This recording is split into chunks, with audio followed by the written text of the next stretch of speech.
One of the things that listeners have been asking about a lot lately is how do you intentionally spend more time with your husband or with your wife? What are some ways that we can do that? How can we actually do that? And so for this episode today, I've asked my husband, Rob, to join me as we have this conversation.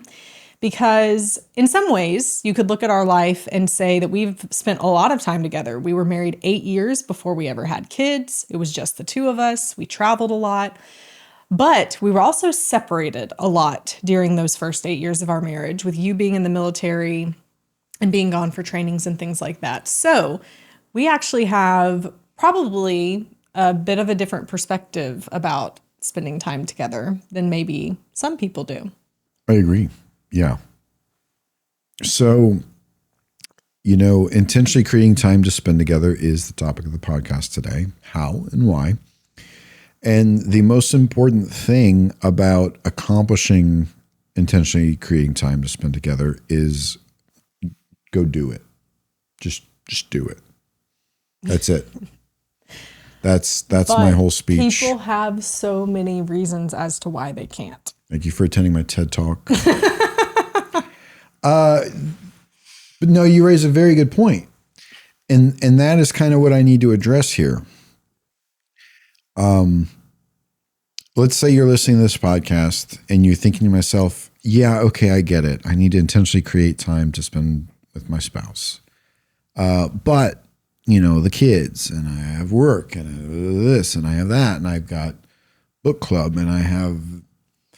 So what I want you to do, if you're a listener, is I want you to go make that list, and we're going to talk about it.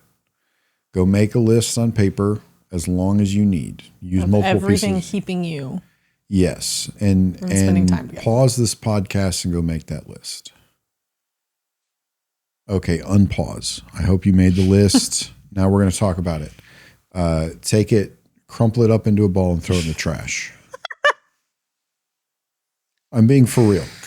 And the reason I say that is because there are so many people I will try to talk to about something like this. And the fact is, I can come up with 100 ideas what you can do to intentionally create time to spend with your spouse. Okay, well, that doesn't work. Okay, we'll go try this. But at the end of the day, I'm not your personal problem solver. I certainly couldn't do it here on this podcast. We all have to take ownership of the fact that we can solve our own problems. We can work through what the barriers are. We're adults. If you're smart enough to go get a job and stay hired at that job for any length of time, you're smart enough to get with your spouse and both of you put your heads together and figure out what it's going to take to intentionally spend time together. And you have to take your excuses and throw them in the trash. I could sit here and spit out 100 different ideas on what to do for childcare or what to do if you have different schedules. He works the night shift, you work the day shift, or all these different things. At the end of the day, you have to solve your own problems and you have to make it work and you have to make it happen. What I would rather talk about, and I know this is a bit doom and gloom, are the consequences of not doing it. Mm. You will grow apart. It's not an if, it's a when. And the when will be sooner rather than later. You will grow apart. Your intimacy with one another will fade. When intimacy fades, passion fades. And when we're talking about the triangulation of love, if you know what that's a reference to, the only thing that'll then be keeping you two hanging on is just a commitment. Which is empty love. Which is empty love. All you have is commitment. It's empty. You both are like, well, we're committed to each other. That's it. We don't like each other. We don't crave like each being other. around each other. Nope. And it's like, well, we're together for the kids. Right. I've seen that. And as soon as the kids go off to college, the parents divorce. Yeah. And it affects them even when they're in college, by the way. Yeah. Just Mom's so we're my clear. Best friend. My best friend too. Multiple best friends. And so I actually saw it throw one of my best buddies' career trajectory off. He had a level of career ahead of him that he was very much on track to achieve.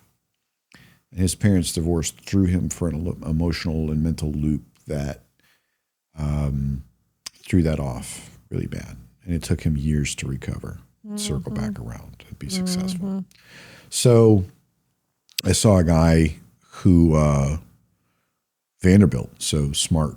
You got to be smart to get into Vanderbilt. He was a very high GPA, high achieving individual. And it was his senior year of college. His parents started their divorce at some point, and then over the summer it escalated, and then come fall, he had a 0.0 GPA. Wow. He was, I think, academically expelled from school. Wow. For that. Do you think that may have affected his future career?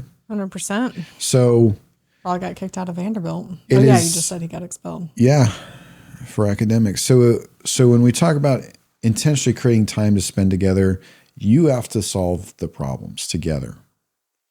And it can be an even bigger challenge if the other person doesn't want to. Yeah. And that stinks. So for us, one of the things that you've said a lot is we've been apart so much when we couldn't control it. So we should, how do you say it? You say it better than this. No, I think you're on the right track. We should not spend more time apart from one another than what we absolutely must. Mm-hmm. That was it. When I say we were in the military, when I was in the military, it was, if the Army is not forcing us to be apart from one another, let us not voluntarily be apart from one another. Yeah. Now it's, if you don't absolutely have to go somewhere by yourself for work, let's not voluntarily do that. Yeah, absolutely. And so even when we brought our kids home, I mean, before the kids, of course, every night could be date night. And it was easier. It makes it a lot easier. And it's cheaper because you don't have to find babysitters and logistically and all of those things. But even then, there would still be times where I would say, oh, I'm just so tired. Like I'm tired from work or I'm tired for whatever. And you would just never let me take away, you would never let me get by with those excuses. You would always say, no, we're going to do this. It's very important that we do. And so you've really been more of the spearhead of making sure our date nights happen. I've probably been more of the spearhead of, okay, well, if we're going to do them so often, then I want them to be fun and not the same thing every time. Because our standard is, dinner and a movie. It's a different movie every time. You love the movie part. I love the dinner part. So we've made kind of the compromise of I'll pick a new place each time we go. And that's my favorite part of date night. And you'll pick the movie, or sometimes we'll go and do something completely different. Like Valentine's Day this year, we went and did painting, or we've done dance classes in the past and things like that. But it also doesn't just have to be date nights. I think people here intentionally create time together and they think, planning and logistics. It doesn't have to be fancy. Mm-mm. Spending time together is, in the evening, go for a walk. Mm-hmm. If the kids are old enough to just sit there and babysit themselves for a minute, go for a walk around the neighborhood for an hour. I promise you'll both talk.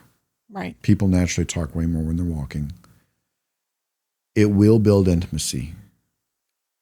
It will help keep the flame alive. Mm-hmm. Some people, almost all they do is go on walks together, and those people have pretty good marriages. Yeah. So when I say spend time together and throw away your excuses, I mean that. And it doesn't have to be a fancy date night. It doesn't have to be a fancy restaurant. It doesn't have to be fancy plans. You don't have to go skydiving, bungee jumping, axe throwing, whatever it is. You don't have to do some cool, unique activity every time, even if you're both very adventurous people. If you can manage that, great. I think everybody wishes they could manage stuff like that. And we've occasionally managed an axe throwing thing or whatever. But a lot of times we're lucky if we can pull off dinner and a movie. Mm-hmm. But that doesn't absolve us or excuse us from even just sitting on the couch together for 30 minutes to an hour at the end of the day, just talking. Mm-hmm. Or sometimes it's even us, both of us just laying in bed and as we're getting ready to fall asleep talking. Mm-hmm. I mean, that was last night. We put the kids to bed a bit early. Eliana was wanting us to do stuff. That's our daughter. And you and I said, no, mommy and daddy need to just go talk. Yeah. And have time together. I forgot we did do that. Yeah.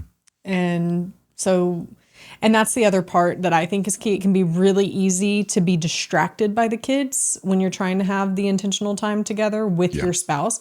You should also have intentional time as a family, but both of those are important. But having intentional time as a family is not the same as having intentional time with just your husband or wife. So making sure that the kids aren't just easily interrupting, taking your focus off of that intentional time with your spouse. So put them to bed 30 minutes early, an hour early. There's no reason that you can't do something like that. Mm-hmm. Or you if you're both morning people, both of you wake up early together and do something in the morning. But you find the time because you have to make the time. I would even go so far as to say that double dates, as cool as they are, as fun as they are, as much as we like doing them on occasion, not what we're talking about.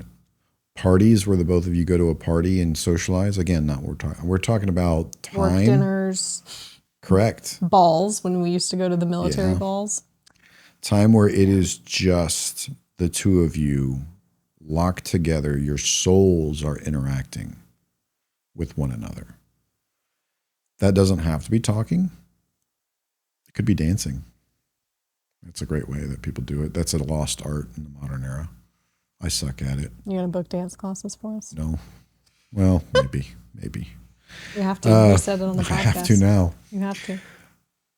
It can be a lot of things, but it needs to be the two of you locked together as if your souls are intertwining. And we're not just talking about sex either. No. So everything we're talking about is separate from that. Like this is actually correct. Right. Yeah. Time together. And yeah, sexy time is great. Not actually what I'm referring to. Time where the two of you engage. Mm-hmm. Probably a good amount of eye contact, like what we're doing right here. Mm-hmm. I can feel the vibe. Is this our intentional time? Yeah. This counts. No more date night this week. I'm actually going to cancel it because we're getting it right now. But it needs to be just the two of you. And honestly, a walk in the park, a walk in the neighborhood, dinner and a movie, those are great avenues to approach it. Mm-hmm. So if I were to list takeaways, it would be take your excuses and throw them away. Everybody's got excuses. I'm so tired of trying to talk to people about something as important as this, and I'm just met with a huge wall of excuses. My message to folks is, look, you're all adults. You got to figure it out, and it's very important that you do. So overcome the excuses, and your spouse may have excuses too. This is one of those things where I don't think it's controlling to say, this is important that we do. Let's plan it. I insist. The consequences are that inevitably you'll be in a dead marriage. Where the only thing keeping you guys hanging on is a commitment, and that'll start fading. So we've taken a lot of those excuses off the table. You don't have to worry about finances. It can happen at home. You don't have to worry about childcare. It can happen at home. You can do both of those things where you're going out, but this is really just about how can you spend time together, just the two of you, without distractions. Mm-hmm. It doesn't have to be date night. It doesn't have to be date night.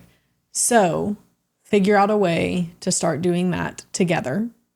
even if it starts with 15 minutes a night of just asking each other about your day, that counts. This doesn't have to be some grand, expensive, elegant. Nope. It can be you're in your pajamas. I would say drinking a glass of wine, but that's terrible for your sleep. Don't do that. Maybe it's in the morning, drinking a cup of coffee, and you're just connecting. You're just talking. It's literally that simple. Yes. And that will build intimacy, which I would argue would likely build passion and keep your marriage from being a dead shell of a marriage. So the biggest key takeaway from this week is just do it. Go and spend intentional quality time with your husband, with your wife, and bonus to go and spending quality time, intentional quality time with your family as well. But remember, those aren't the same things. You need to do them differently and separately, but I believe that you can. You just have to prioritize it and make time to do it. Until next week, stay strong.